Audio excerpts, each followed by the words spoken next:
Pozdravljeni v oddaji Tema tedna. Letos obeležujemo 20-letnico vstopa Slovenije v NATO. Če smo na proslavah lahko slišali visoke politične predstavnike, ki so praktično peli hvale Severnoatlantskemu zavezništvu, smo v Kopru bili deležni okrogle mize, na kateri je dr. Uroš Lipušček predstavil nekoliko bolj kritičen pogled na akcije, ki jih izvaja NATO. Tema okrogle mize sta bili vojna v Ukrajini in Gazi. Svet še nikoli ni bil bliže pogubnemu uničenju, kot je v tem trenutku. Svetovni spopadi, sploh vojne v Ukrajini in Palestini, sta številčnico te simbolične ure premaknili na 90 sekund do polnoči. In nič ne kaže, da bi se kazalci lahko premaknili nazaj. Spopadi se stopnjujejo, mednarodne organizacije so nemočne. Velike države igrajo dvojno, če ne dvolično igro. Po eni strani je bila mednarodna skupnost izjemno hitra pri obsodbi in sprejemu raznih sankcij proti Rusiji ob napadu na Ukrajino, po drugi strani pa modro molči, v najboljšem primeru poda načelno izjavo, pri očitnih kršitvah mednarodnega in vojnega prava in očitnih zločinih izraelske oblasti proti palestinskemu narodu. Po eni strani obsoja ruska dejanja, po drugi izraža neomajno podporo Izraelu, pa čeprav že površen pogled na stanje jasno izpričuje, da vojna v Ukrajini ni niti približno tako fatalna kot tista, ki jo vodi Izrael. Če Rusi ciljajo na ukrajinsko infrastrukturo, so izraelska glavna tarča Palestinci. Med njimi je premnogo žensk in otrok. Ob tem pa preprečujejo humanitarno pomoč in mednarodne humanitarne organizacije obtožujejo terorizma. Glede na jasno izražen enostranski pogled glede obeh vojn strani mednarodne skupnosti, kjer je že obsodba izraelskih zločinov označena kot antisemitizem, pa čeprav to niti približno ni, je skoraj nujno vsaj poslušati drugačno mnenje, spoznati morda drugi vidik dogajanja. Ker vemo, svet ni črno-bel. Zato vam bomo v današnji temi tedna predvajali celoten pogovor, ki ga je vodil nekdanji koprski župan Aurelio Juri, znanim komentatorjem mednarodno-političnega dogajanja in nekdanjim novinarjem dr. Urošom Lipuščkom. Veste, da sta zdaj dve vroči vojni, ki nas prizadevajo že 2 leti v Ukrajini, več kot pol leta v Palestini, v Gazi. In zdaj najnovejša se napoveduje, upajmo, da se ne bo zgodila, ampak z izzivanjem Izraela na Iran, pa proti ukrep Irana, to ste slišali te dni, to raketiranje, pa še prej, teden prej, bombardiranje Damaska strani Izraela in z veliko več škode, tam je bilo 8 mrtvih, med katerimi tudi, oziroma 12 mrtvih, med temi tudi 2 pomembna iranska poveljnika, torej revolucionarne garde. Medtem ko pa Iranci, ko so vrnili sicer s 300 brezpilotniki in raketami udarec na Izrael, niso naredili nič. Par ranjencev, ker so vsa letala bila sestreljena strani Izraela, Jordanije, Američanov in Britancev. Ampak kaj veste o teh vojnah? Veste, da je Rusija napadla Ukrajino pred 2 leti. Veste, da naši trdijo, da se je tam začela zgodovina in da je Putin vsega kriv. Mi bomo danes skušali dopovedati, da temu ni tako, ker tajijo se določene stvari. In potem se je zgodila še vojna v Gazi, po tistem terorističnem napadu oziroma upadu borcev Hamasa na jug Izraela 7. oktobra lani. Pobili so 1200 ljudi, tudi seveda masakrirali civiliste, nedolžne. Ampak kot je rekel generalni sekretar Združenih narodov, ta napad se ni zgodil v praznem prostoru. To je bila posledica 56 let zadušljive okupacije Palestine strani Izraela. Torej, vsaka taka zadeva ima svojo zgodovino in o tem bi radi danes povedali kaj več. Zato bom jaz predal mikrofon Urošu in ga takoj vprašal, kam gre ta svet? Prvo splošno vprašanje. Težko. Hvala za povabilo.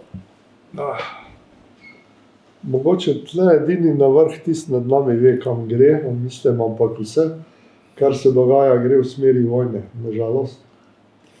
In mi se tega ne zavedamo dovolj, med drugim tudi zato, ker so vsi mediji, temu v Ameriki rečejo mainstream mediji, glavni mediji, corporate mediji, postali orodje vlad in delujejo kot propagandno sredstvo, ne več pa kot mediji, ki bi analizirali politiko in če bi bilo treba tudi nasprotovati. Mislim, da je to velik problem in tudi, če tisti, ki spremljate tle pri nas medije, jaz mislim, da so zelo enostranski in no, to je več razlogov za to. Mislim, da mi smo naročeni kot mediji slovenski samo na dve mednarodni agenciji. Ena je Associated Press, ena je pa Reuters, to pomeni ameriško in britansko agencijo. Ti dve agenciji, ja, ve se, kakšen je njun zorni kot. In ko se je začela agresija oziroma napad Rusije na Ukrajino, so v Ameriki uvedli cenzuro. Prvikrat po prvi svetovni vojni, med drugo svetovno vojno niso imeli cenzure, so uvedli cenzuro in so ustanovili nek poseben organ, ki je sprejemal vsa poročila njihovih dopisnikov iz Ukrajine in jih potem so jih oni to predelali in tisto je šlo v medije in postalo je jasno, tisto, kar poročajo mediji, absolutno ni bilo res. Zdaj, tako v vojni je resnica prva žrtev, tako da lažejo na eni in na drugi strani, to je jasno. Ampak to, kar se danes dogaja, recimo, če govorimo o Ukrajini, je povsem jasno, da ukrajinska vojska je pred zlomom, ampak če berete vi zahodne časopise, so šele pred, ne vem, parimi tedni začeli priznavati, da jim ne gre dobro, da je ofenziva propadla in da je zelo težka situacija. To pomeni, mednarodna javnost, mi nismo absolutno seznanjeni z tem, kaj se v resnici dogaja in sreča je pa v nekčem, da je tehnologija danes toliko napredovala, da ni možno več zatreti, cenzurirati vseh medijev.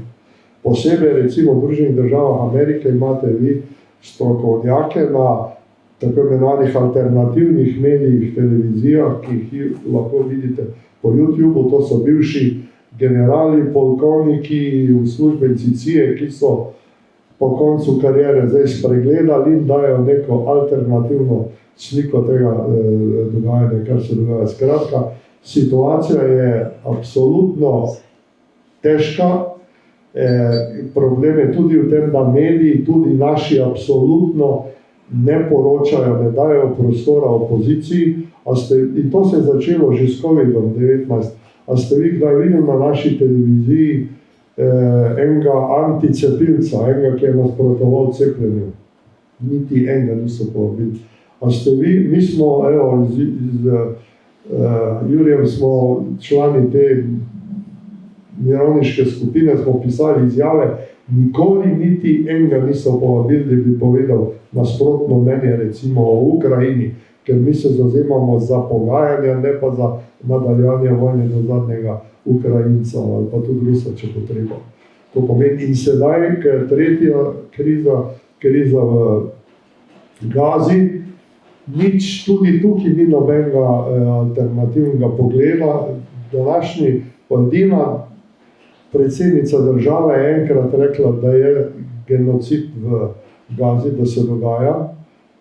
Čeprav celo mednarodno sodišče v tej zločasni razsodbi izrazilo resen sum, da gre za genocid, naši politiki si tega ne dovolijo oziroma nočejo. To je zunanja ministrica, predsednik vlade in tako naprej. Skratka, imamo mi en resen problem s svobodo tiska. Če ni svobode tiska, je seveda potem to nek avtoritarni sistem in bojim se, da Evropa z močno asistenco in pritiski Združenih držav Amerike gre v tej smeri, to pomeni v smeri nekega novega avtoritarnega sistema. A si bi predolg? Ne, v redu. Bi te pa zdaj konkretno vprašal in gremo po vrstnem redu. Zakaj se je zgodila vojna v Ukrajini? Ali se je Putin zbudil zjutraj, pa ni dobro spal, vstal z levo nogo in rekel, danes bom ukazal, da naše sile vstopijo v Ukrajino. Bom krajši pa bolj metodološki. 4 glavni elementi so bili. Prvi, o katerem se praktično sploh ne govori, to so naravna ruska bogatstva. Rusija kot največja država na svetu ima največ naravnih bogatstev, ne samo nafte, plina pa teh klasičnih, ampak ima redke kovine, ki so danes neprecenljivega pomena v vojaški industriji, pri izdelovanju čipov in tako naprej. In ima še nekaj. Združene države Amerike uvažajo iz Rusije 80% urana, ki ga uporabljajo v svojih centralah za proizvodnjo električne energije. Če bi Rusi ustavili izvoz urana v ZDA, sem bral neke resne analize, bi v Ameriki prenehali izdelovati električno energijo v 4 do 6 mesecih. To pomeni, Rusija ima nek blazen element, lahko pritiska, ampak si ga ne upa to uporabiti, ker če bi to naredili, bi bila svetovna vojna. Jasno, tako je. To pomeni, eno so naravna bogatstva in zahodne multinacionalke hoče na vsak način priti do teh naravnih bogatstev, ker če ne bodo prišli, cel svet ostali, nima toliko teh surovin, to pomeni ogrožen tehnološki, vojaški primat Združenih držav Amerike in Zahoda. To pomeni, treba se na kakršenkoli način dokopati do ruskih naravnih bogatstev. Drugi element je širjenje NATO. Ko je razpadla Sovjetska zveza, bi bilo pričakovati, da bo razpadel tudi NATO. Vendar se to ni zgodilo iz nekaj razlogov in moram reči, da je Gorbačov, Jelcin in Putin leta 2000, ko je postal predsednik, insistiral, pa prosil Američane, prosim, sprejmite nas v nekem svojstvu v Euroatlantske organizacije, to pomeni v Evropsko unijo, v nekem svojstvu in še posebej tudi v NATO. Šli so mu nasproti do te mere, da so povabili ruske oficire, ki v NATO, v okviru te partnerstva za mir, ampak to je trajalo zelo malo časa, ker takrat se je začela v Ameriki oblikovati ena doktrina omejene suverenosti, oziroma tako imenovana Wolfovicova doktrina, ker so v Ameriki začele zmagovati tako imenovane neokonzervativne sile in Wolfovic, to je pa pranečak ameriškega predsednika Woodrowa Wilsona, je kot pomočnik sekretarja za obrambo izdelal eno doktrino, ki je danes absolutno veljavna in ki pravi, da Združene države Amerike ne bodo dovolili nobeni tuji sili, niti Evropi, da bi kakorkoli ogrozila ameriški strateški monopol na svetu. To pomeni, ameriško hegemonijo bomo obranili z vsemi silami. In zato to je bil ta drugi element, zato so širili NATO proti vzhodu. En element je to, da bi se čim prej dokopali do ruskih surovin, in drugo, da bi prišli širjenje NATO in niso upoštevali ruskih želja, celo več. Rusi so se začeli bati in Rusi so opozarjali, da konferenca Evropske varnosti in sodelovanju določa v helsinških dokumentih, ki so bili sprejeti 1975 leta, da varnost ene države ne sme iti na škodo druge države. In točno to se je začelo dogajati in Rusi so imeli upravičeno bojazen, da NATO in Amerika nima poštenih namenov do Rusije. Zakaj? Zato, ker so na Poljskem in v Romuniji zgradili 2 vojaški oporišči, ki sta oboroženi in ki delujeta z sicer protiletalskimi sistemi, ki naj bi se streljevali iranske rakete, če bi Iranci streljali na Zahodno Evropo ali pa na Združene države Amerike, ampak problem je v tem, da z spremembo softvera date drug ključek v tiste naprave noter in v 4 ure tiste rakete postanejo iz obrambnega ofenzivno orožje in možno je tudi nastaviti jedrsko orožje in tako naprej, ampak problem je še v tem, da iz poljskega oporišča in z romunskega potujejo te rakete do Moskve samo 4 minute. To pomeni, če bi se Američani oziroma njihove skrajne sile kdaj dokopale do oblasti in poskušale s prvim udarcem streti recimo Rusijo, rusko vodstvo ne bi imelo nobene možnosti kakorkoli reagirati. To pomeni, da in Putin jim je na konferenci leta 2007 v Münchnu povedal, to je rdeča črta. Vi ne bomo dovolili, da bi se NATO širil preko meja bivše Sovjetske zveze. In v Ameriki seveda tega niso poštevali.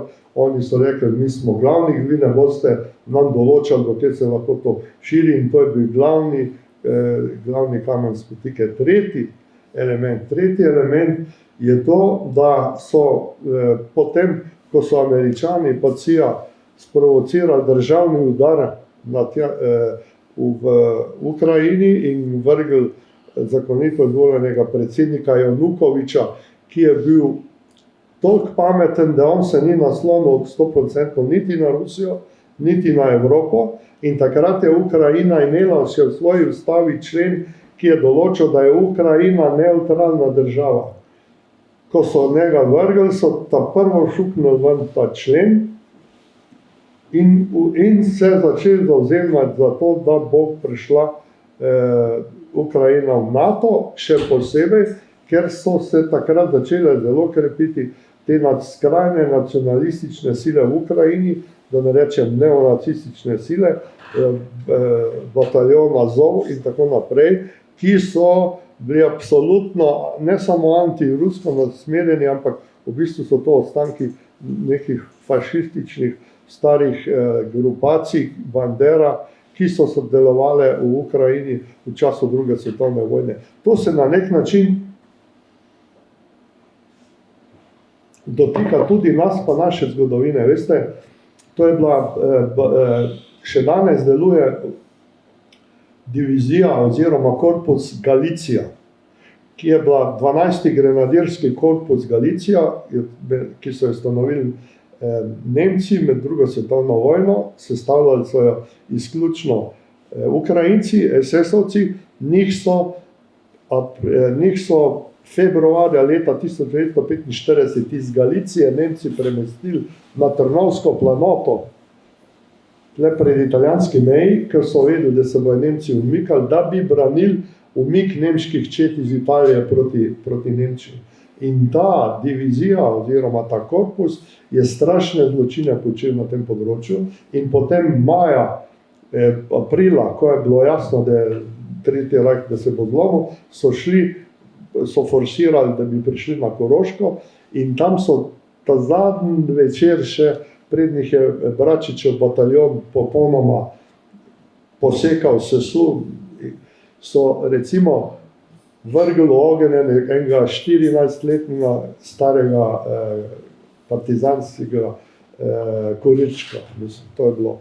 To pomeni, in danes imate bivši zalužni šef generalštaba ukrajinske vojske, ki so ga zdaj odstavili, pa je ambasador v Veliki Britaniji, je imel v svojem kabinetu 1 meter krat 2 metra veliko sliko največjega vojnega zločinca ukrajinskega. To pomeni, Ukrajinci ne morejo trditi, da ta element banderizma, Bandere, ki je bil glavni nacistični sodelavec, pobijali so ne samo Ukrajince, pobijali so tudi Žide, pa pobijali so tudi Poljake, da ta grupacija se utrjuje na oblasti, je zelo močno vplivala tudi na sedanjega predsednika Zelenskega. Zelenski je bil izvoljen tudi z glasovi ruskih državljanov oziroma rusko govorečih Ukrajincev, zato, ker je zagovarjal mirovni program. Ko je prišel na oblast, je se obrnil ploščo zaradi pritiska teh neonacističnih sil, ki so mu zagrozile, da ga bodo v njega ubile, familijo ubile in ne vem tako, in potem je polagoma šel v desno stran. In treba vedeti, da so te sile imajo podporo NATO in podporo CIA in podporo intelligence servisa pa vseh teh zahodnih obveščevalnih služb. Vse to ni nekaj novega. Po vojni so vse tiste nacistične vojne zločince, recimo CIA pa intelligence service pa te spravile v Ameriko, v Argentino in tako naprej. To ni nekaj novega, to je pač neka stara stvar. To pomeni, element neonacizma je absolutno tukaj prisoten in deluje v tej smeri, da Ukrajina zatira prebivalstvo ruske narodnosti in ko so prišli na oblast, ko so vrgli Janukoviča, prva stvar, ki so naredili, so prepovedali uporabo ruskega jezika v javnem življenju, so ukinili poučevanje ruskega jezika na srednjih in osnovnih šolah, so začeli zažigati knjige, ki so bile napisane v ruščini in so začeli te paravojaške enote, so par let streljale po Donbasu, pa tam okrog po teh 4 pokrajinah in to so poročali opazovalci Organizacije za varnost in sodelovanje v Evropi, ki so sestavljeni iz državljanov zahodnih držav, ne iz vzhodnih držav, tako da se bo vedelo, so poročali, kako te paravojaške enote ubijajo ruske ljudi, ki so ruske narodnosti. To pomeni, to je šlo in ubili so jih 14, prednje je začel Putin agresijo, so ubili 14,000 ruskih državljanov v Ukrajini. To pomeni, Rusija je imela absolutno nek razlog za to, da je bila zaskrbljena zaradi tega, kaj se dogaja. In četrti faktor je pa naraščanje nacionalizma tudi znotraj Rusije. Duma je več let pritiskala na Putina, naj že konča to, kar se dogaja tam v vzhodnem delu Ukrajine. Putin je do zadnjega to bremzal. Putin niti se je zavzemal za to, da te ruski deli postanejo še zmeraj sestavni del Ukrajine, da ne bodo pripadli pod Rusijo, ampak to je potem se pokazalo, da to ni mogoče, ker je prišlo, preden se je Putin odločil za agresijo, so opazovalci Organizacije za varnost in sodelovanje v Evropi poročali, da se te ukrajinska vojska skupaj z temi neonacističnimi silami pripravila na vojaško intervencijo proti tem ruskemu prebivalstvu in to je bil eden od elementov, da se je Putin za to odločil.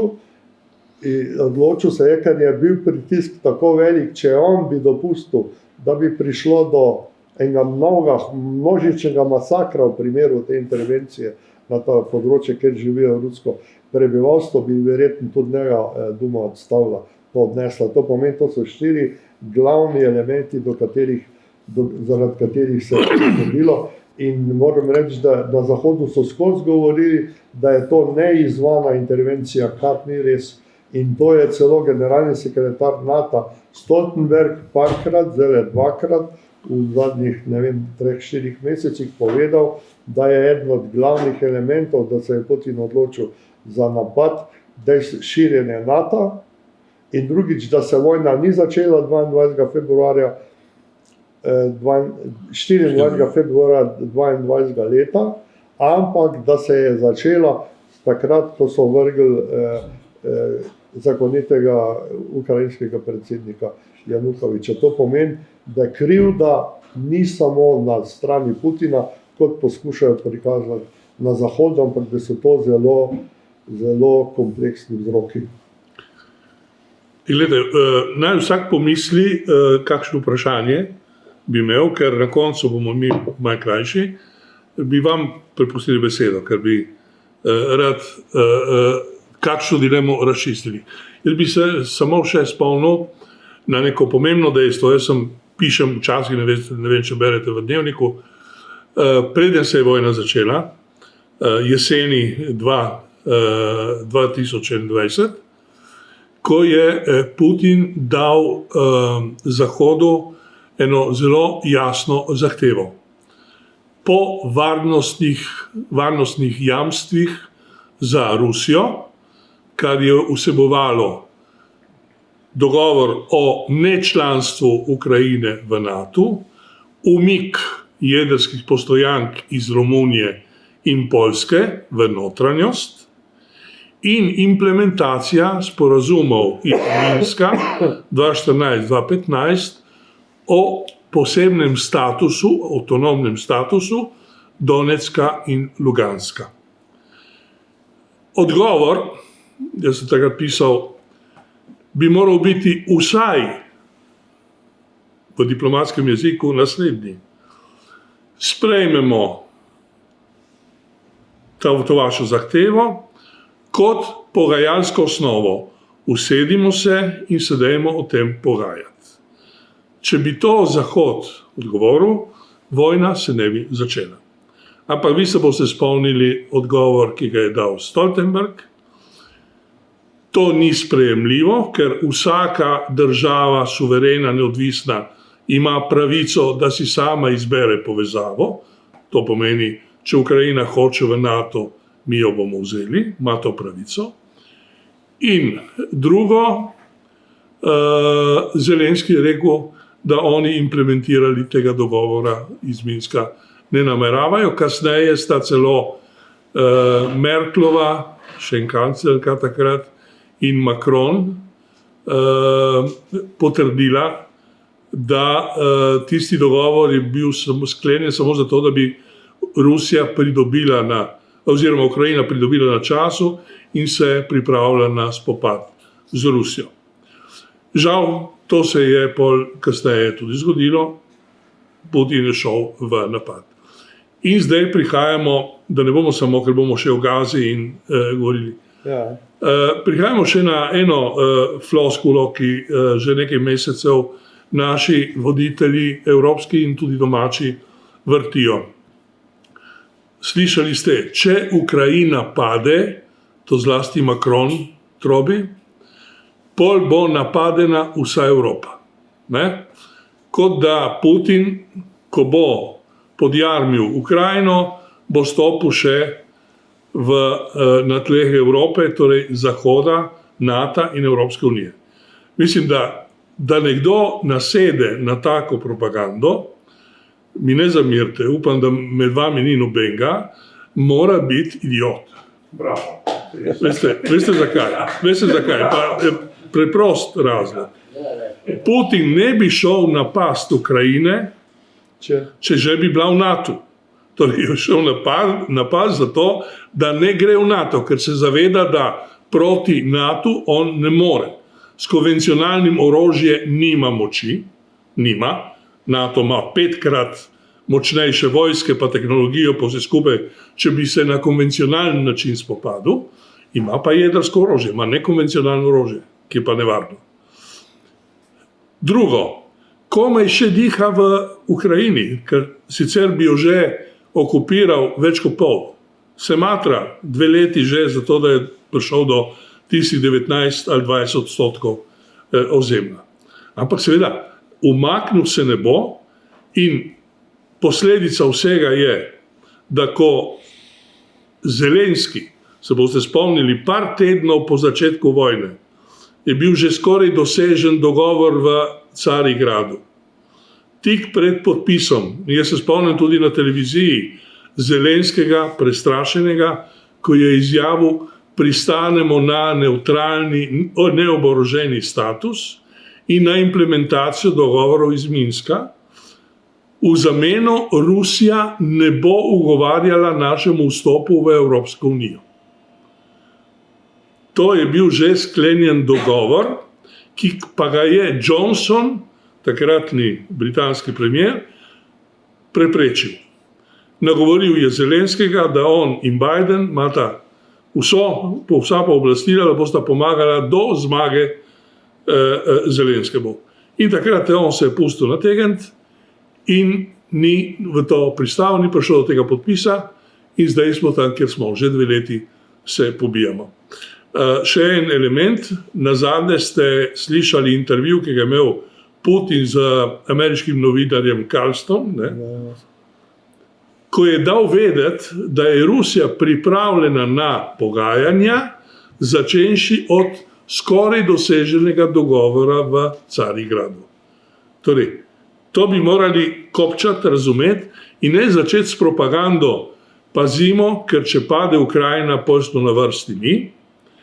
Jaz sem zapisal enkrat, to so prvi lobisti orožarske svetovne globalne industrije.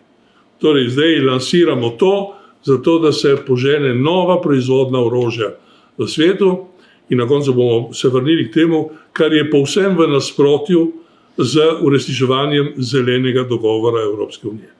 Tako da ne moreš ti na eno stran mahati, bomo uresničili, ustavili podnebne spremembe, z drugo pa dajmo se oboroževati, ker je varnost zelo pomembna. Toliko o tem. Zdaj pa bi prišli, če dovoliš. Lahko samo rečem,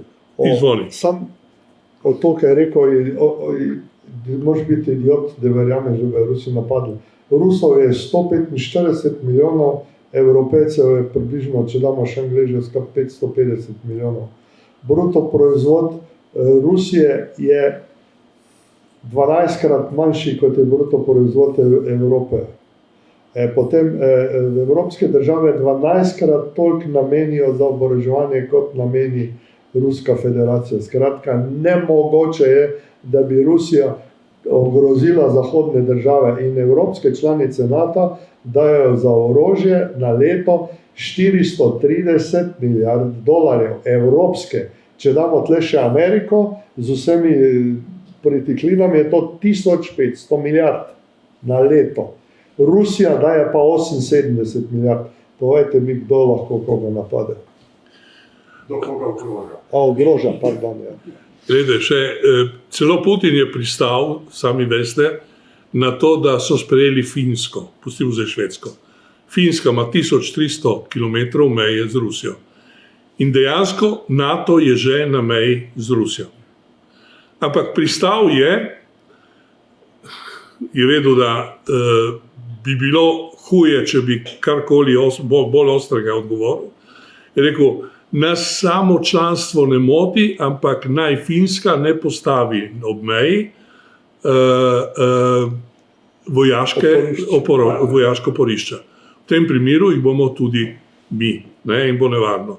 Tako da za njih je Ukrajina, zdaj jaz včasih pravim, kot je Kosovo za Srbijo, Ukrajine pa ne bodo dali in jaz se tega tudi bojim in se vsi tega bojimo, da ukolikor bi začela Rusija zgubljati z nadaljevanjem vojaške pomoči Zahoda, Ukrajini in tako naprej, kar pa se ne dogaja, ne verjamem, da bi Putin po 200 000 ubitih ruskih otrok rekel, ok, se umaknemo in se vrnemo domov. V tistem primeru je velika nevarnost, da uporabi tudi jedrsko orožje. Če hočemo na ravni taktičnega, manjšega ali celo strateškega. Zdaj pa smo pri Gazi. In tukaj bi sam en poudarek dal za štart. In vsi smo se razjezili. Dvoličnost, dvojna merila, dvojni standardi, nedoslednost Zahoda, in tu mislim vodilni v NATO, ZDA in Evropsko unijo, do dveh vojn.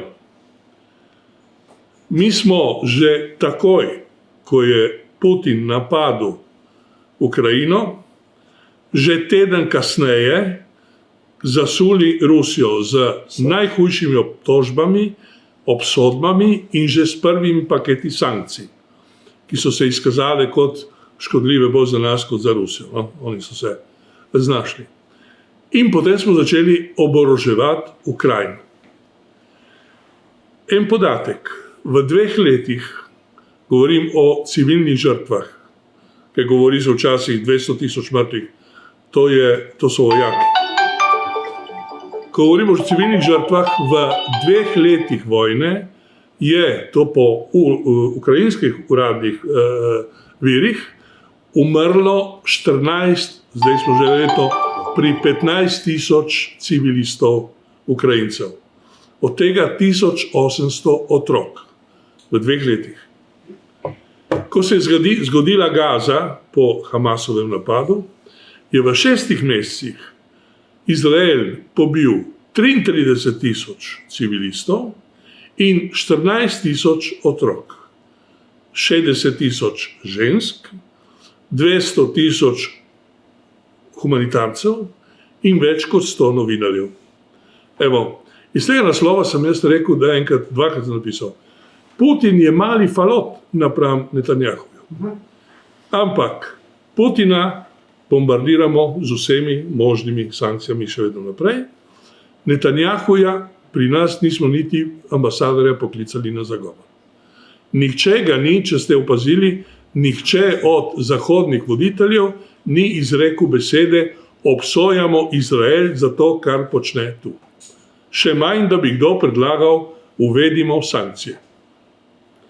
Evo, to je tisto, kar je nagravžno, kar mi pišemo tudi moji bivši prijateljci Tanji Fajon, pišemo predsedniku vlade in tako naprej, ampak se jih ne prime. Edini odgovor, veste, ki delno pije vodo, mi ga ne sprejemamo, mirovniki zagotovo ne, mi je enkrat odgovorila, ja, sankcije proti Rusiji so se zgodile, ker smo se takoj poenotili v Evropski uniji. Medtem ko pa proti Izraelu se ne moremo poenotiti in ker obstaja dogovor, da sankcijska politika je v Evropski uniji enotna, mi si ne upamo izvesti ničesar. Čeprav smo videli po številkah, kakšna je disproporcija tega masakra, in zdaj mi gremo naprej, Nemčija je tukaj, Avstrija, Francija, oni bremzajo, jaz pravim, Nemčija je bolana od holokausta še danes, in ne omogoča, da bi karkoli naredili. Ampak jaz trdim in mi trdimo zagotovo, Slovenija je toliko suverena, še vedno, če si Orban upa včasih mimo vrste, kaj ušpičiti, jaz sem rekel Tanji enkrat, mi moramo narediti, kar je prav, ne kar ste se dogovorili v Bruslu, kar je prav. In zdaj, tako kot se to dogaja, jaz sem enkrat rekel, kot Evropejc, mene je sram. Izvoli, zdaj pa nadaljuj.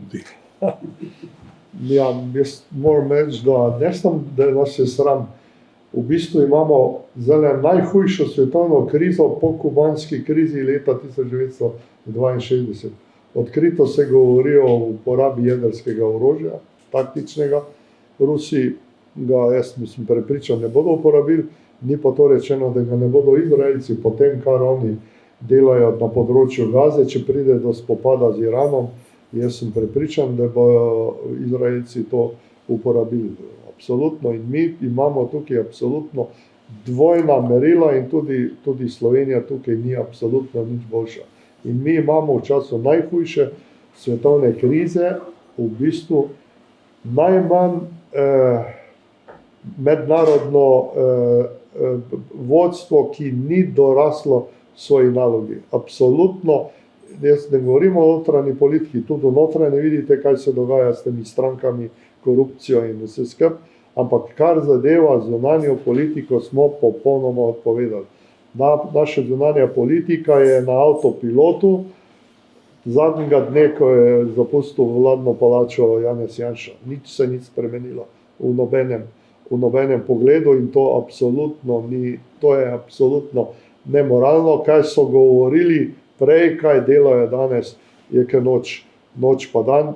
Noben si ne upa niti reči o genocidu, vsi zagovarjajo Izrael in drugič je, ni samo to problem Slovenije, to je pa treba priznati, to je splošno evropski problem, da Evropa nima več državnikov, da Evropa ni več suverena, da se je Evropa totalno podredila ameriškim strateškim interesom in da državniki delajo proti svojim koristim. Dejstvo je, da so Amerikanci torpedirali pa uničili tisti Severni tok 2 in se nemški kancler Scholz, ko mu je Biden to povedal, ni upal, muksit si ni upal. To pomeni nič, to pomeni, oni so absolutno država, ki živi neke vrste zdaj omejeno suverenost in tam, kjer so danes stacionirane ameriške čete, ki so tam že od konca druge svetovne vojne, tiste države absolutno niso več suverene. In Evropa je danes postala nek strateški privesek Združenih držav Amerike in te politiki delujejo proti našim absolutno gospodarskim interesom Evrope. In glavni problem tukaj je Nemčija, ki je najmočnejša država. Če problem imate z Nemčijo v zgodovini vedno, kadar je Nemčija premočna, je vojna, pa kadar je Nemčija preslaba, je tudi velik problem. In danes se je zgodilo ta druga zadeva. In Nemčija je sama sebe razorožila in v Nemčiji se je začel proces deindustrializacije. Poglejte, največji svetovni kemični koncern BASF, ki naredi polovico svetovnih sam inovacij na tem področju, je že polovica koncerna je zapustilo Nemčijo in se preselilo v Združene države Amerike. In Američani imajo doktrino America First, se to je zdaj lansiral Trump, ampak ta doktrino je lansiral prvi ameriški predsednik Woodrow Wilson v času prve svetovne vojne. In oni absolutno ne gledajo nobenih interesov razen svojih. Tudi Evropa je njim samo kot nek faktor, preko katerega lahko delujejo proti tretjim državam. In glavna stvar je, kot sem že prej govoril, razbitje Rusije zaradi surovin in vsega tega, ampak nekaj pa še nismo rekli v ozadju, glavni cilj je pa Kitajska. Kitajska je namreč edina država, ki ogroža ameriško svetovno hegemonijo. Sovjetska zveza, ko je bila, ni ogrožala, ona je ogrožala lahko samo ideološko ali pa vojaško, ne pa ekonomsko, ker ni bila vpeta v te kapitalistični sistem proizvodnje. Kitajska je pa postala druga ali pa celo prva najmočnejša gospodarska sila na svetu. To je v bistvu najbolj kapitalistična država, ki jo, da bo ironija večja, vodi komunistična partija. Vse razumemo. In glavni cilj Amerike je zagotoviti ameriško hegemonijo do neskončnosti, ker jih ogroža Kitajska, je njihov cilj razbiti Kitajsko. To se pa da razbiti samo, če prvo razbiješ Rusijo in potem se spraviš na Kitajsko. In tukaj je Evropa samo njihov predpražnik, ki jo izkoristijo, kadar njim to ustreza. In danes je Evropa, recimo nemška industrija, boste videli, kaj bo letos po zimi v Nemčiji ali pa že jeseni, nezaposlenost in tako naprej, ker nemška industrija ni sposobna prenesti, da zdaj uvažajo 10-krat do 12-krat dražji plin, kot so ga prej dobivali iz Rusije. Tudi mi, naši politiki, se hvalijo, ne, mi pa imamo plin. Ja, imamo alžirski plin, ki je 7-krat dražji, kot je bil prej ruski, ki smo ga dobili. Jaz sem jih včeraj dobil račun za plin, pa sem ugotovil, da je moj račun letošnji, da v isti porabi za točno prej sem plačal 25 evrov, ker nič ne rabim plina, na mesec zdaj ga za isto porabim 50. To pomeni, tudi pri nas se je podražilo to in to nobena industrija ni sposobna tega prenesti. In Evropa gre v smeri absolutnega nazadovanja. In še nekaj se je zgodilo, da je nas Amerika zaradi te svoje obsedenosti, da bo prva prisilila, da bomo začeli povečevati vojaške proračune. Prvo so govorili 2%, zdaj se govori 3%, Poljaki so, pa Balti so že prišli zdaj s teorijo 4%. Veste, kaj pomeni, mi dajemo zdaj 1, pa še nekaj za oboroževanje. To pomeni, da bomo povečali za 2-krat, 3-krat. Če se bo to zgodilo, je to konec evropske družbe blaginje, zato ker ne bomo imeli več ne za zdravstvo, ne za šolstvo, ne za penzije, ker bomo samo še za orožje dajali. In še element je tukaj, o katerem se zelo malo govori, namreč, da je Evropa, posebej pa Nemčija, začela izgubljati tehnološko bitko s Kitajsko. Kitajska je največja tovarna na svetu, ampak ne delajo več samo slabih igrač, kot so včasih delali. Oni so postali inovativna družba.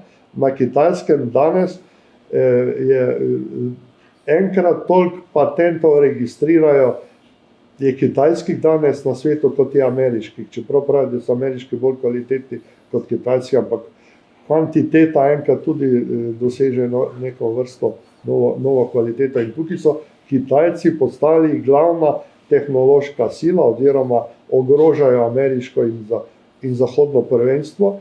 In tukaj se gre ta bitka za to, kdo bo obvladoval svetovno tehnologijo, tisti, ki bo to obvladoval, bo obvladoval svet. In poglejte, kitajski avtomobili električni so boljši, cenejši, bodo prišli v Evropo. In kaj se je zgodilo? Nemška industrija avtomobilska je začela usihati oziroma se srečuje z resnimi težavami, še posebej zato, ker je na pritisk Združenih držav Amerike in ob voljnem sodelovanju Evropske komisije že teden kasneje zasuli Rusijo z najhujšimi obtožbami, obsodbami in že s prvimi paketi sankcij, ki so se izkazale kot škodljive bolj za nas kot za Rusijo. No? Oni so se znašli.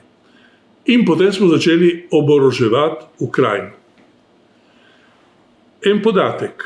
V 2 letih, govorim o civilnih žrtvah, ker govori se včasih 200 000 mrtvih, to so vojaki. Ko govorimo o civilnih žrtvah, v 2 letih vojne je to po ukrajinskih uradnih virih umrlo 14, zdaj smo že leto, pri 15 000 civilistov Ukrajincev. Od tega 1800 otrok v 2 letih. Ko se je zgodila Gaza po Hamasovem napadu, je v 6 mesecih Izrael pobil 33 000 civilistov in 14 000 otrok, 60 000 žensk, 200 000 humanitarcev in več kot 100 novinarjev. Evo, iz tega naslova sem jaz rekel, da enkrat, 2krat sem napisal, Putin je mali falot napram Netanjahuju. Ampak Putina bombardiramo z vsemi možnimi sankcijami še vedno naprej. Netanjahuja pri nas nismo niti ambasadorja poklicali na zagovor.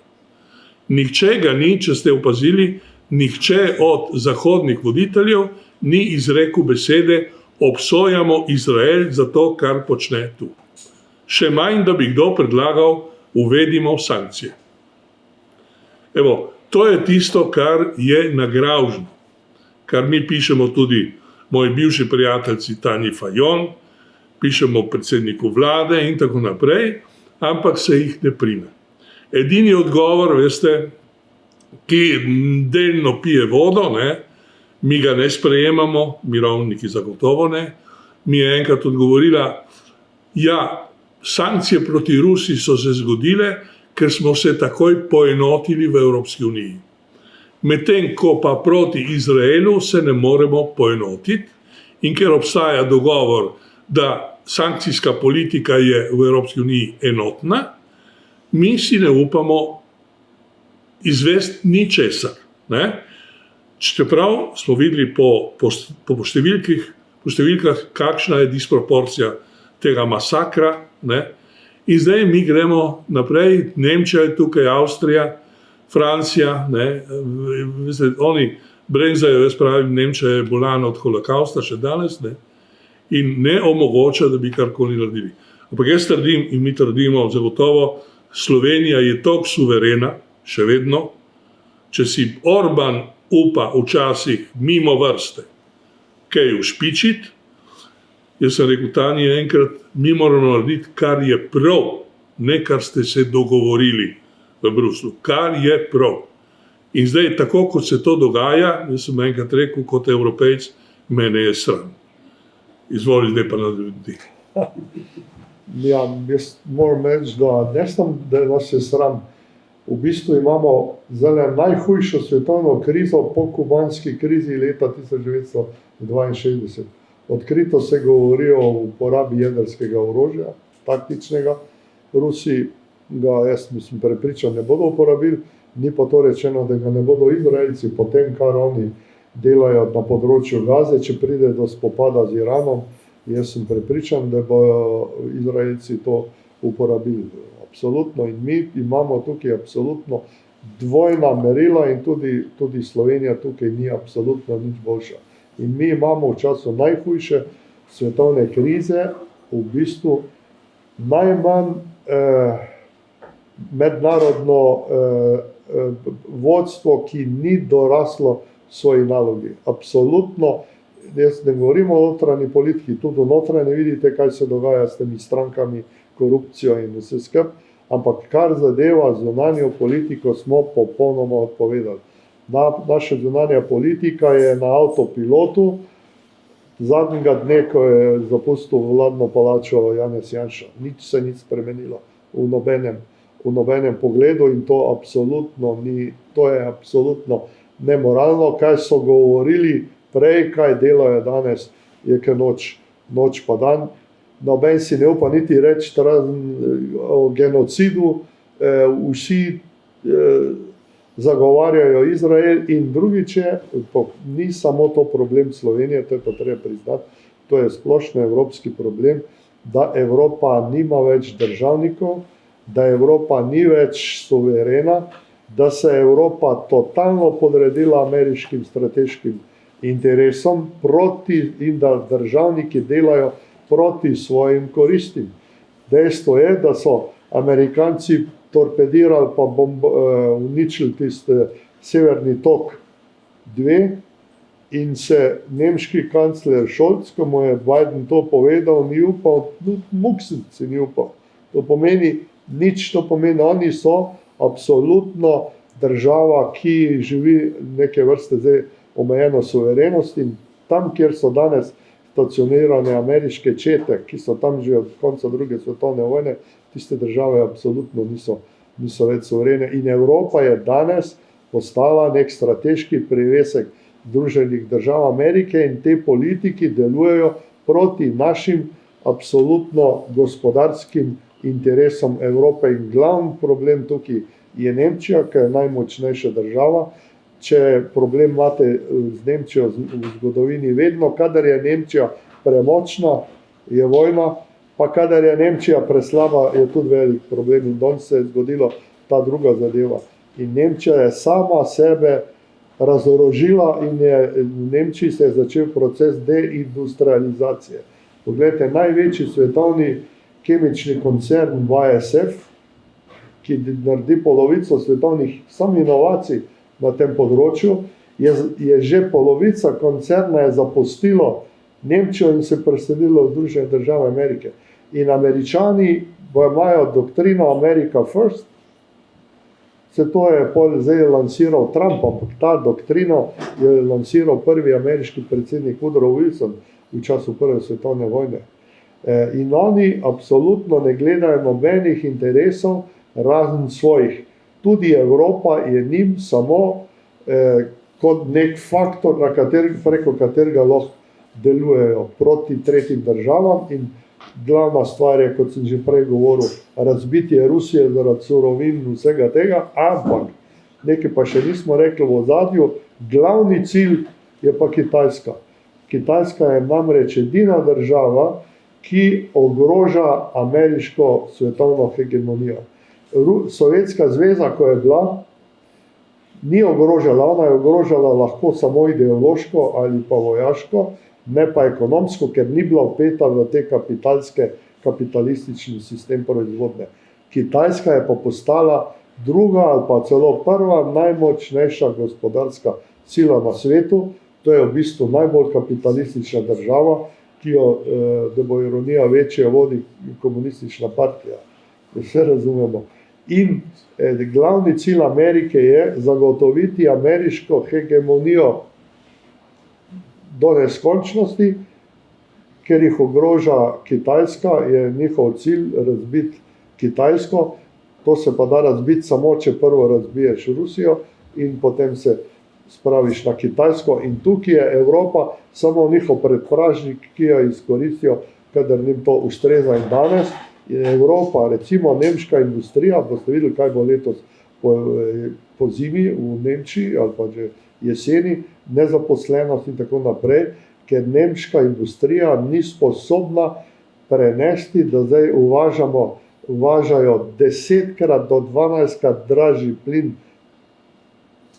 kot so ga prej dobivali iz Rusije.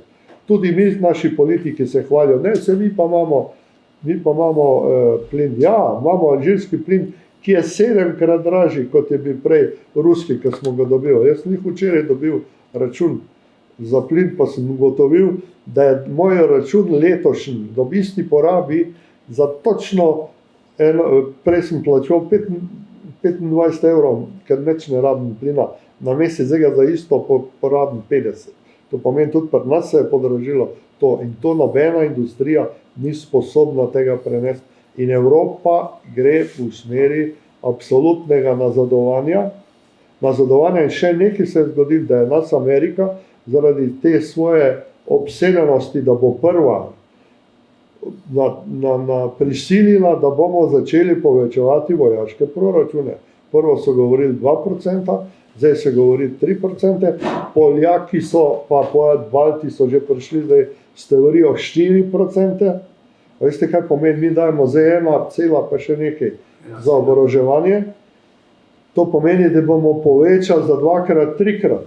Če se bo to zgodilo, je to konec evropske družbe blaginje, zato ker ne bomo imeli več ne za zdravstvo, ne za šolstvo, ne za penzije, ker bomo samo še za orožje dajali. In še element je tukaj, o katerem se zelo malo govori, namreč, da je Evropa, posebej pa Nemčija, začela izgubljati tehnološko bitko s Kitajsko. Kitajska je največja tovarna na svetu, ampak ne delajo več samo slabih igrač, kot so včasih delali. Oni delajo, oni so postali inovativna družba. Na Kitajskem danes je enkrat toliko patentov registrirajo, je kitajskih danes na svetu kot je ameriških. Čeprav pravi, da so ameriški bolj kvalitetni kot kitajski, ampak kvantiteta enkrat tudi doseže neko vrsto novo kvaliteto. In tukaj so Kitajci postali glavna tehnološka sila oziroma ogrožajo ameriško in zahodno prvenstvo. In tukaj se zdaj gre ta bitka za to, kdo bo obvladoval svetovno tehnologijo, tisti, ki bo to obvladoval svet. In poglejte, kitajski avtomobili električni so boljši, cenejši, bodo prišli v Evropo. In kaj se je zgodilo? Nemška industrija avtomobilska je začela usihati oziroma se srečuje z resnimi težavami, še posebej zato, ker je na pritisk Združenih držav Amerike in ob voljnem sodelovanju Evropske komisije začela Nemčija postavljati pogoje za gospodarsko sodelovanje z Kitajsko. Kako mora manjša sila večji postavljati? In zdaj danes je Scholz na obisku, 3-dnevnem obisku na Kitajskem. Oni pravijo, mi bomo sodelovali s Kitajci samo tam, kjer nam ustreza. Aha, kaj bojo pa Kitajci rekli? In tukaj je zdaj en velik problem, da bo Nemčija se očitno in s tem Evropa poslavila od avtomobilske industrije, ki zaposluje 28 milijonov ljudi v Evropski uniji, ki je hrbtenica nemške industrije, in to bodo prevzeli Kitajci. In tukaj je zdaj velik problem. In kaj se je zgodilo? Zgodilo se je pa en salto mortale, da so Nemci pristopili k tej ameriški vojni retoriki in namesto, da bomo mi zdaj kupovali od Nemcev Volkswagene pa Mercedese, bomo kupovali pa njihove tanke. Krup pa vsi te bodo začeli zdaj izdelovati orožje, ki ga bodo prodajali, ga bodo Američani in prodajali ga bodo Nemci, in Nemci bodo z svojo oboroževalno industrijo in tekmo, ki so se jih pridružili, poskušali najti nadomestilo za to, da so pogoreli na področju avtomobilske industrije. In to pomeni, da je Evropa v nekem težki situaciji, ker bomo kupovali samo še vojaško tehnologijo, pozabi življenjski standard. In tukaj je zato zelo pomembne so evropske volitve, ker Nemčija hoče prevzeti vodstvo skupaj nekaj s Francozi, čeprav se med sabo ne razumejo več preveč dobro.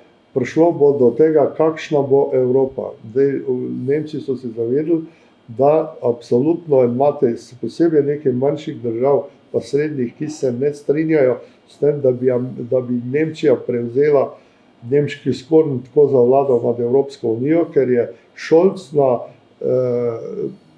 predlanskim avgusta v govoru na Karlovi univerzi v Pragi najavil doktrino o tem, da bo Nemčija prevzela vodstvo Evropske unije in drugič, da se bo odpravilo načelo soglasja. Danes imate vi dejstvo, da vsaka država, saj teoretično, lahko blokira sklepe, če se s tem ne strinja in to uporablja recimo zelo dobro Orban.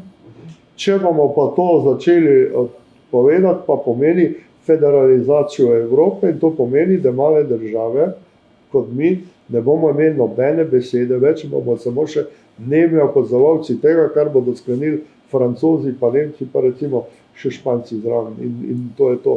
In tukaj je Scholz že napovedal prvo, da bodo ukinili soglasje na področju zunanje politike, to pomeni ukinimo pod zunanje ministrstva, pa se odpovemo suverenosti na tem področju, drugič na področju davkov. To je razumljivo, ker tu imate vi davčne oaze, Cipr pa to, pa se pretaka denar, pa te kriminalne družbe delujejo, recimo, to je edino, kar bi človek prvo, pa ko je rekel, potem bomo šli pa naprej do konca. To pomeni, če se bo to zgodilo in govori se o tem, da se bo oblikovala neka nova Lizbonska pogodba, je ta zastarela, če se bo to zgodilo, potem Evropa ni več takšna, kot je danes poznamo, to je Evropa suverenih držav, ki so en del suverenosti smo prenesli na Bruselj, ampak potem bodo odločali vse v Bruslju, če bo to postala neke vrste federalna država in mi bomo samo nemi opazovalci. Zato so tudi te volitve letos, ki bodo zdaj čez 2 meseca tako pomembne zato, ker tudi zakaj? Zato, ker jaz imam tukaj en problem, da so zelo kritični do naših poslancev, ki samo nemo gledajo in glasujejo tako, kot jim določajo njihove strankarske centrale, ki so zunaj Slovenije, ali pa njihova vodstvo tukaj. V glavnem vse tako glasuje. Pa pogledajte, najnovejši sklep je bil to, o katerem naši mediji niso poročali, je bilo to, da so sprejeli predlog resolucije Evropskega parlamenta. Sreča je, da resolucije niso obvezujoče. Ampak to pomeni, da so se pa vendarle naši poslanci opredelili za določeno politično linijo in sicer vseh 8 poslancev je pred dobrim mesecem pa pol glasovalo za resolucijo, ki zahteva od vseh držav, od Nemčije, Velike Britanije in Francije, da dostavijo v Ukrajini rakete dolgega dosega, to pomeni, da bodo lahko streljali na Moskvo, pa na vse tiste strateške kraje notranji te Rusiji, kot jim bo odgovarjali. Drugič, da bi odslej naprej za vojaško pomoč Ukrajini vse države članice Evropske unije namenile 0,25% svojega letnega bruto proizvoda za vojaško pomoč Ukrajini.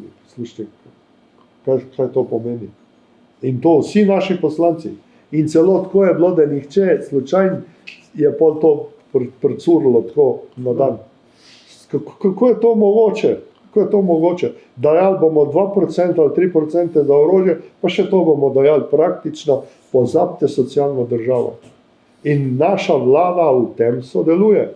Zakaj sodeluje? In to gospa Fajon, naša bivša novinarka, moja bivša kolegica, jaz sem bil nažalost celo šef, je pristala na to, da bo Slovenija sodeluje v skupini, ki pripravlja reformo odprave soglasja. Nemčija, Nemčija je 7 držav in mi smo noter. Namesto, da bi se mi zavzemali za absolutno suverenost, ja, jaz se strinjam, da je treba biti, tudi v Evropski uniji je korupcija, pogledajte sam, kaj dela Ursula von Leyen in tako naprej, tukaj se jaz strinjam, ampak ne moramo sami sebe rezati noge tam, kjer stojimo. In to je naša zunanja ministrica, pa oprostite. Ok, zdaj bi kar prepustil vam, dajte kar vprašati kaj in bova skušala odgovoriti. Miloš Šolc. Hvala. Jaz bi res najprej se zahvalil za ta kratek in pa bistven. Bi prišel bližje, tako da kar snemajo in da te bodo vsi. Evo. Hvala lepa. Jaz bi se najprej zahvalil za ta kratek in pa vsebinski nagovor oziroma predstavitev. In bi predvsem morda poudaril še nekaj, ne, da je ta ekonomski vidik, ki je bil predstavljen, pravzaprav v čisto konkretnih potezah nekje bil realiziran, recimo v okviru Severnega toka, v okviru porušitve jezu tam na Donbasu in tako naprej, zdaj nazadnje z ponovnim napadom na jedrsko elektrarno Zaporožje in tako naprej. Skratka, ne gre samo za nekaj PR, da se zbudi pozornost trenutno v Ukrajini, ampak dejansko za ekonomske koristi, torej ZDA konkretno in za, torej, da ne rečem, nekoristi ali pa škodo Evrope, ne. Tudi vsi kemični laboratoriji, biološki in tako naprej, ki so bili odkriti v kontekstu priprav na vojno in tako naprej, so vse v kontekstu enega načrtnega delovanja ZDA. Ne. Prav tako tudi vse NATO vaje glede jedrskega orožja, vojne med Rusijo in tako naprej in NATO. Skratka, gre za čisto konkretne poteze in recimo to okrog vaje, ki so imeli v Bruslu, je Norveška. Norveška kot članica NATO je sama izdala veljavnost podatkov tam. Ne. Tako da tukaj kup stvari, ki so skrb zbujajoče. Pred kratkim, mislim, da par dni nazaj, je Ministrstvo za obrambo Ukrajine kot slučajno izdalo, da je tam okrog 1.200.000, nekaj izpod vojakov padlih v ukrajinski vojni, torej na strani Ukrajine. 1.200.000. Ko vojaki slučajno je to šel podatek ven. Ne. Bojim se pa nekaj, mi kot mirovniki malo, da je tudi Gaza en čist navaden praktičen test, kako svet reagira pravno, kako reagira ekonomsko, formalno, in vsi ti poboji, ki se dogajajo, so pravzaprav samo en pokazatelj, kako države od najmočnejše ZDA, ki je tutor vsega skupaj in kreator, ni samo nek njem opazovalec, ampak kreator, se pravi od držav do koncev ljudi, kako smo nekje včasih njimi. Pa ne vsi. Glejte, v Mladini je bilo od 19. januarja začela peticija, 10.010, če greste na splet pogledati, je podpisnikov te peticije za Gazo, za prenehanje in tako naprej. 7.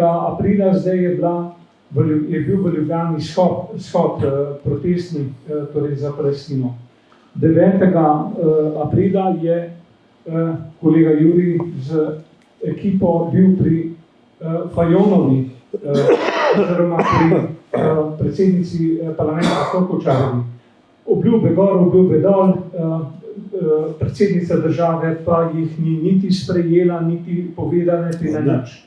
To samo govori o neuzmedenosti, ampak dejansko o potezah, ki niso sprejemljive za nas kot državljane.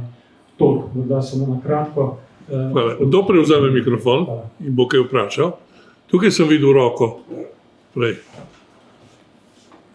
Hvala, Miloš. Jaz imam malo podoben pogled. Prej ste rekel, da je pač Nemčija prizadeta zaradi holokausta in tako naprej. Jaz osebno mislim, da Nemčija danes izredno podpira holokaust v Palestini. In da, Nemčija se ga noče rešiti. In če bo industrija, kot ste rekel, avtomobilska industrija, je tako in tako v propadu v Nemčiji, se sam se vojna industrija rešuje. Drugega ne preostane. No, zdaj pa druga stvar pa je, kar je najbolj pomembna. Hvala vam, ker ste mi potrdila moj pogled na današnji svet. Toliko. Hvala. Še kdo? No, gledajte, prej je Uroš spomnil na Ursulo von der Leyen. Jaz te dni sem bil že na parih srečanjih tudi z mladimi. Ob 20. obletnici, veste, zdaj se slavi to naše članstvo v Evropski uniji. Tudi nagovarjamo mlade in to bivši evropski poslanci, da bi šli na volitve. Jaz sem tudi med temi, ki jih nagovarja, pojte na volitve, kajte so najpomembnejše, odkar obstaja Evropska unija. Tokrat so res najpomembnejše, ker od teh volitev in od vašega glasu je odvisna vaša prihodnost. Mi nismo bili nikoli tako blizu razpadu civilizacije.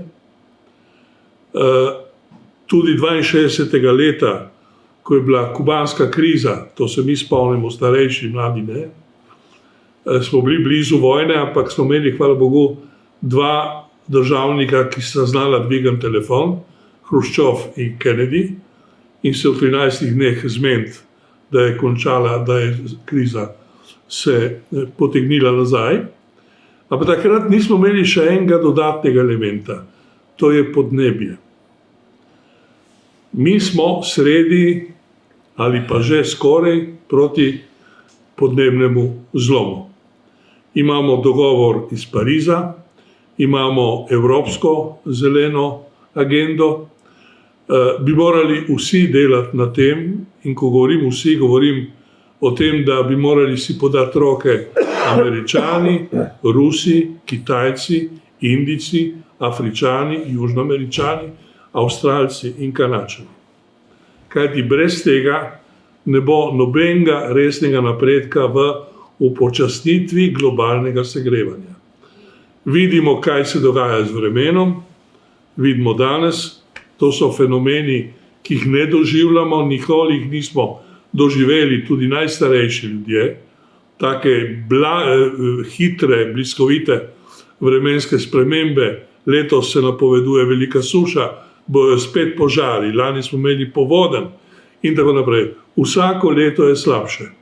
Do konca 2050, slišali ste včeraj v dokumentarcu, ne bo v alpskem svetu več ledenikov. Se vse topi. Torej, kaj to pomeni? Jaz sem malce črnogled, ampak pravim, imam 5 vnukov, najmlajša vnukinja ima danes zdaj 11 let, bo imela 87 let, če pride do konca stoletja in nazdravi novemu stoletju. Ampak bojim se, da s tako dinamiko podnebnih sprememb, ki jo mi ne dohajamo z ukrepi zoperstavljanja temu segrevanju, mi bomo to bitko izgubili. Zdaj, vsi tisti, ki smo zdaj v prvih vrstah, bomo pravočasno umrli. Ampak ti mladi, ki so za nami, bodo morali še živeti ves ta čas. Torej imamo podnebje, ki je prvi, edini izziv, ki bi ga morali mi resno jemati. Ne pa se igrati zdaj še z vojnami. Zato je zelo pomembno, jaz vedno pravim, ko boste vi mladi šli zdaj na volitve, tisti, ki imate volilno pravico, in boste imeli priliko se soočiti s kandidati ali s kandidatkami, dejte jim postaviti eno vprašanje. Pa od tega bo odvisno pol vaše izbire. Dragi kandidat ali kandidatka, po vašem ima prioriteta oborožitev Evropske unije ali izvajanje zelenega dogovora. Če vam bodo rekli, ja, varnost je na prvem mestu vedite, da vaša prihodnost se bo končala s koncem stoletja. Sem zelo krut, ampak klimatologi, Bogatajeva in tako naprej ne povedo tako direktno, ampak se tega vsi bojijo. Tako da to je zelo pomembno. Von der Leyenova, samo 2 besedi o njej. Veste, da jo spet kandidira Ljudska stranka kot kandidatko za nov mandat na čelu Evropske komisije. Evropska komisija si je uzurpirala glavno besedo v Evropski uniji. Pa je nima, veste. Glavno besedo ima Evropski parlament v partnerstvu z Evropskim svetom. Imata enake in medsebojno dopolnilne vloge. Torej, glede proračuna, glede politike, ki se vodi in tako naprej. Komisija je podrejen organ. Ampak ta sestav Evropskega parlamenta v tem mandatu je dovolil, da si je prevzela glavno besedo Ursula von der Leyen, prevzela si je glavno besedo pri cepivih in veste, kaj je podpisala z Pfizer in BioNTechom dogovor večletni, ki danes ob spremembi tudi COVID-a, ki je manj nevaren, mi se manj cepimo, mi še naprej kupujemo iste količine cepiva, ki končajo v skladiščih. Ko preden poteče rok, jih pošiljamo Afričanom, da si oni z njimi malo pomagajo. Nekaj se cepi, tudi med Afričani, drugo gre v smetišče in mi naprej kupujemo nove zaloge. Gre za milijarde našega denarja, ki gredo v nič. Zdaj se že ponuja kot koordinatorka tudi nabave orožja. Vi ste slišali, ponudila sama. Se je rekla, bom jaz skušala koordinirati, če bom ta mandat še dobila, bom jaz koordinirala orožje in vso to orožje, kot je rekel Uroš, se konča. To so milijarde, veste, to so paketi milijard, niso par milijonov. Se konča v staro železo na ukrajinskih bojiščih, v ukrajinskem blatu in na tisoče novih mrtvih. Nič ni nobene pomoči bogim Ukrajincem, da bi se oni obranili. In jaz sem enkrat zapisal, na začetku je Ukrajina imela in Donbas in Lugansk. Dovolj bi bilo, da bi dala pravice ruski govoreči populaciji in da bi dala tem 2 regijam status avtonomne regije, kot je Alto Adige, Furlanija, Rimska krajina, imamo primere v Evropi. Pa bi bila Ukrajina cela. Zdaj, oni so si že anektirali, Duma je to sprejela in Donbas in Lugansk, poleg Krima, Krima je že. To bo težko zdaj pridobiti nazaj. In če Zelenski ne bo storil to, kar mu svetuje papež. Glede, na začetku si rekel, sam Bog ve, kaj nas čaka. Če kdo ve od poslancev Boga, kaj nas čaka, je papež. In kot je rekel Danilo Türk enkrat v Politiku, dajmo vzeti resno to, kar nam papež pove. Če on reče, da pogumen je tisti politik, ki bo spoznal realno stanje, dvignil belo zastavo in se šel pogajati. To je edino, kar preostane. Če tega ne bo storil, ne Zelenski in Zahod ga kar navija, kar ti nadaljuje, mi te bomo oboroževali, na koncu bomo prišli do politike zadnjega Ukrajinca, ki se bo boril. In zdaj ta gospa si upa, še celo razglasila je namero, da Evropska unija uvede vojno ekonomijo. Ne več normalno gospodarstvo, ampak vojno ekonomijo. In kot se enkrat bom spomnil Danilo Türka, rodili smo se, Evropska unija, kot projekt miru, prihajamo že v projekt vojne. Torej, Evropska unija je danes projekt vojne in to je žalostno. Jaz sem v priliki, ko sem bil v Ljubljani na teh razgovorih z mladimi, vsi so hvalili bivši moji kolegi Evropsko unijo, kaj smo vse dosegli v teh 20 letih, in sem rekel, glede preprosto. Jaz sem bil ponosen, ko smo vstopili v Unijo, no naj spomnim, takrat sem bil že proti NATO, ne, da zelo dvoma, sem vedel, kaj se bo dogajalo. Sem bil ponosen, ko sem dobil priliko, da vstopim tudi v Evropski parlament, na mesto Boruta Pahorja, ko je prišel sestaviti vlado. Danes, potem kar vidimo, me je sram, da sem Evropejec. Ne. Tako da, zaključek je tvoj, Uroš. Mislim, da si že povedal, da nimam več kaj. Čakaj, bomo ljubi še. Jaz bi še vprašala v zvezi z Ameriko in v zvezi s Trumpom. Če bo izvoljen, kar najbrž bo, oziroma ne vem, verjetno da bo, kaj bi lahko to spremenilo? Lahko povem jaz eno mnenje, pa boš ti dodal. Tukaj niso uskladili, ne vem, se niso uskladili. Ampak, moje mnenje je, navijal sem za Bidena takrat. Ampak slabše, kot je danes, ne more biti. Je samo še ukaz ustreli jedrski projektil. Sam še do tega nismo prišli. Ampak slabše, kot je, ni. In jaz hočem upati, da če se zgodi izvolitev Trumpa, da bo on morda, je sicer nepredvidljiv, je nevaren, morda bo šel on v Moskvo in se dogovoril s Putinom, da Putin sprejme tistih 18% ozemlja, kot ima, naredijo morda mejo tipo dve Koreji in se zgodba to konča. Bo rekel, Ukrajina več, on je že povedal, ne bomo jo plačevali. Ne bojim.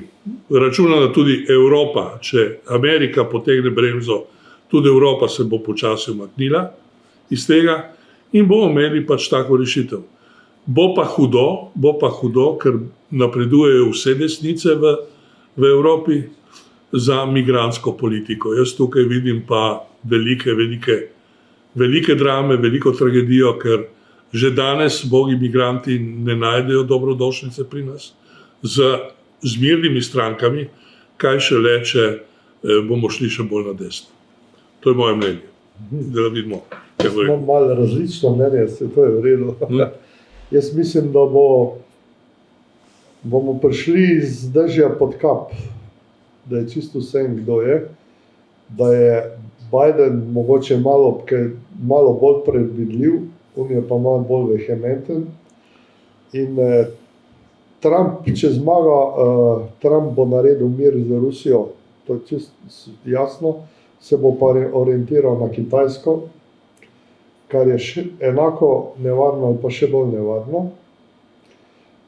Tako da tukaj jaz ne vidim kakšne velike razlike, je pa dejstvo, da je general Kelly, ki je bil šef njegovega predsedniškega štaba, napisal pred pol leta eno knjigo, spominov, v katerem je natančno opisal, da je Trump 3-krat zahteval uporabo jedrskega orožja v času svojega predsedniškega mandata, in sicer proti Severni Koreji, proti Afganistanu in proti Iranu. In da so ga komaj prepričali, da bi to bil uvod v 3. svetovno vojno, in je on rekel, zakaj pa potem sploh imamo to orožje.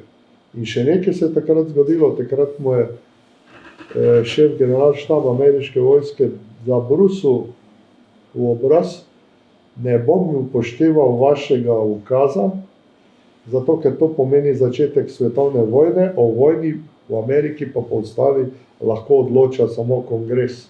To pomeni, jaz ne bom sprožil postopka, ampak bom zahteval avtorizacijo oziroma sklep kongresa. To pomeni, to je bil prvi odkrit upor vojske v ameriški, bom rekel, novejši zgodovini. No, tako da ne eden, ne drug nista. In to je tragedija, da ima najmočnejša država na svetu takšne politike. Ko sem jaz v Ameriki, to je zdaj že kar nekaj let, je veljalo, da so menedžeri do 50 let, potem pa šefi korporacij pa do 60 let, pa ne več.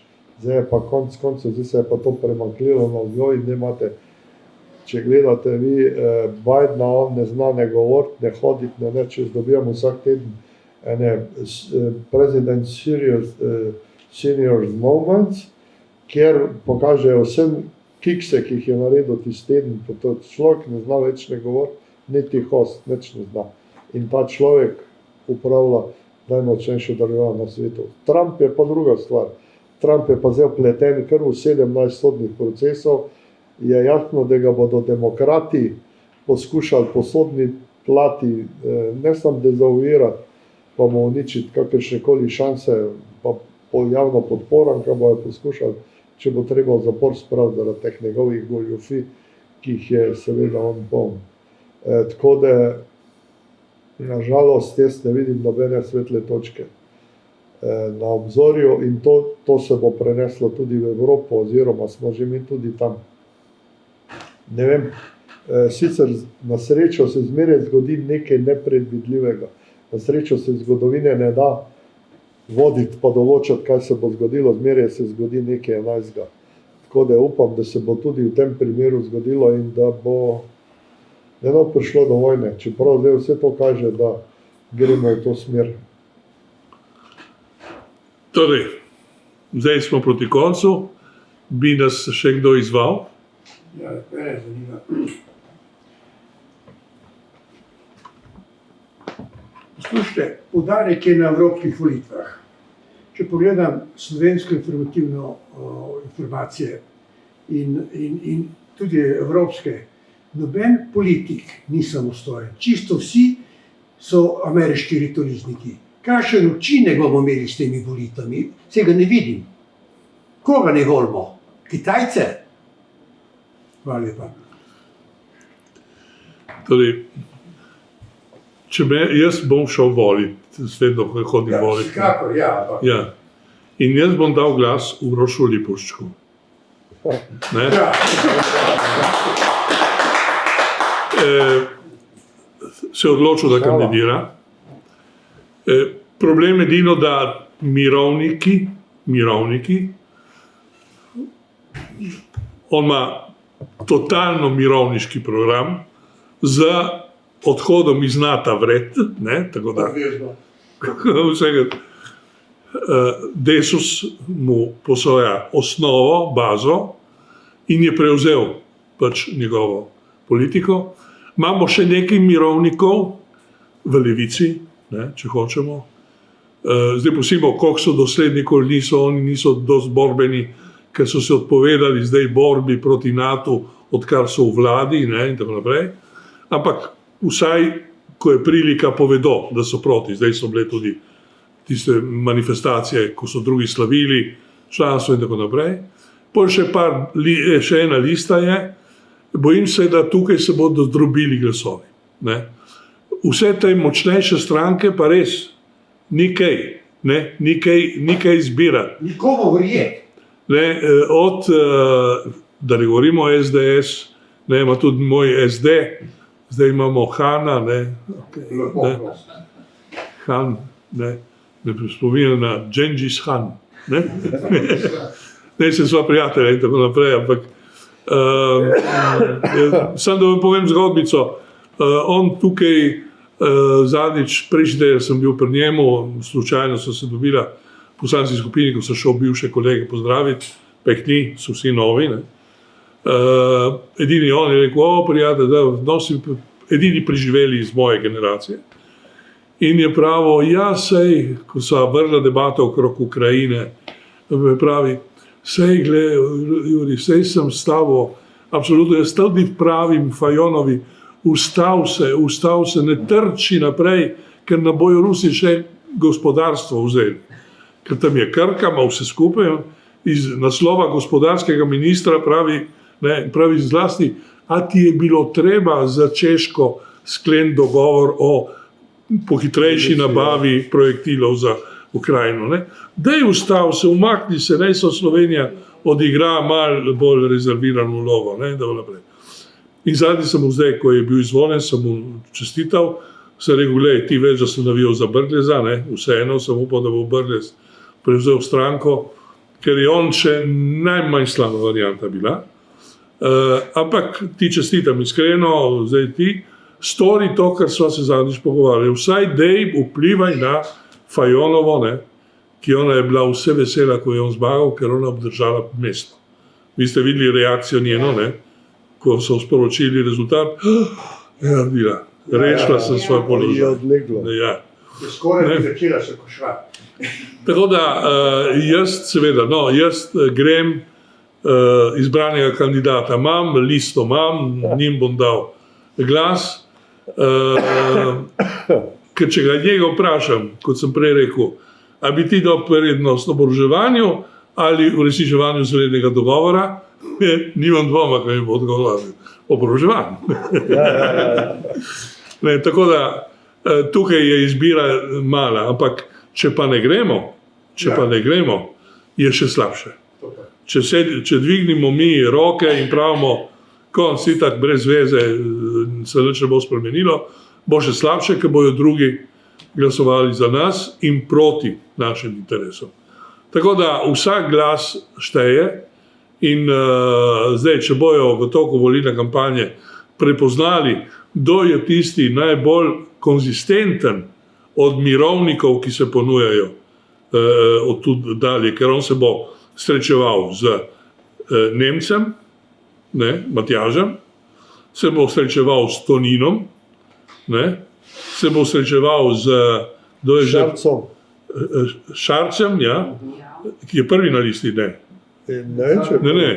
Okay, ima njega na te teme, ja, je minister. Kdo ima še Janša, koga ima? Ne, Janša, koga ima na prvi listi? Ja, dobro. Okay. Sukič iz Levice. Zdaj, tukaj je vprašanje konzistentnosti. Če greš v publiko, ki je dobro namirna, dobro misleča, ki ima pogled na mirovništvo, na etiko politike, na enake vatle, to je pomembno, veste. Začnimo pri najmanjši stvari, ki jo moramo narediti v tej politiki. Postaviti gabarite enakih mir, enakih vatel, enakih standardov dovolj. Ne moreš ti stalno, včeraj, če ste poslušali Marcela in Volka. No, vse Marcel se je delal novca že z Volkom, ne vem, če si ga poslušal. Kjer ga, Vojka. Vojka. Prej je imel enega britansko-pakistanskega politika, enkraten, novinar, ja, ki je naredil analizo glede vojne, ja, enkraten, ali Jeffrey Sachs, da se razumemo. In pol je imel Vojko Volka. Ta Vojko Volk, jaz ne vem, kje si ga je Golob našel, ne? Slabšega svetovalca za zunanjo politiko in varnostno politiko ne bi mogel najti. Ker ta je dejansko volk tudi v smislu dopovedovanja, kaj naj Janša, kaj naj Golob počne. Ampak včeraj smo šli tako daleč, sem pazil zelo tanko te besede. Veste, da je priznal, ja, sej hinav, kaj že je, dvoličnost. Govoril je o dvoličnosti, ja. To je del politike. Normalno. Ja, normalno. Jaz bi rekel, da nesramno je, da se to dogaja. Ker enkrat je rekel, gledajte, mi smo, in tukaj se je pohvalil, nismo bili dvolični pri obsojanju glede napadov Izraela na Iran in povračilne. Oboje smo obsodili, ne, je rekel včeraj. In tukaj smo se pokazali kot seveda pravo držo. Ampak se bomo vrnili k dvoličnosti, pač to je že nekaj normalnega, ne? Skoraj legitimiral je dvoličnost. Jaz pa trdim, ne, in mislim, da vsi tukaj moramo trditi, da takih standardov ni za sprejeti. To je obsodbe vredno. Če bombardiraš Putina z sankcijami, kot sem prej dejal, on je mali falot napram Netanjahuju, če primerjamo rezultate pobijanja. Ne? In nič. In zdaj se bojimo, vi ste že slišali, von der Leyenova že napovedujejo sankcije proti Iranu ki je streljal tam, pa nič zadev. Ki se je branil, pardon. Ja, povrnil je samo za rešiti lasten obraz. Ker veste, oni so zdaj razglasili, smo jim vrnili milo za drago, narod je zadovoljen in so rekli, mi se to ustavimo, naprej ne gremo. Izraelci pa nočejo sprejeti tega. Jaz sem rekel, naša linija bi zdaj morala biti, povejte, Žbogarju tudi pišem, ker so na mailu, naša linija mora biti, naj se zdaj ta konflikt tu ustavi, Izrael ne sme odgovoriti in nobene sankcije. Če že ima kdo zadobiti sankcije, je Izrael, ne more biti Iran. Pa ne samo zaradi prvega napada. On je ubil v konzulatu dva poveljnika. In Sirijo. Ampak zaradi 33,000 mrtvih Palestincev, pa 8,000, ki so še pod ruševinami. Veste, to je stvar, ki se treba, in zdaj med volitvami bo treba to o doslednosti, o dvoličnosti bo treba spregovoriti. To je prva faza neke resne zunanje politike. Ne moreš ti sprejeti, moramo biti dvolični, ker smo pač del Zahodne alianse. Ja. In tako se pač smo zaprisegli za NATO in mi zdaj temu sledimo. Najbrž še nekaj spomnim, jaz vedno tam na mojem tweetu spominjam Šarca, ki ta je tudi ena figura, veste. Šarec je 2017, ko je kandidiral proti Borutu Pahorju za predsednika republike. Mi se poznava, ker včasih je bil komik in to. Jaz sem opisal takrat, je bila lih sprejeta v OZN pogodba o prepovedi jedrskega orožja. In veste, taka gibanje ICAN, ki je podobila Nobelovo nagrado za mir, je sprožila in je 122 članic OZN podprlo. Slovenija pri tem ni sodelovala. Niti jedrske velesile, normalno, ampak jaz pravim, da ostale države bi morale tiste, ki nimajo jedrskega orožja, sodelovati pri tej inicijativi.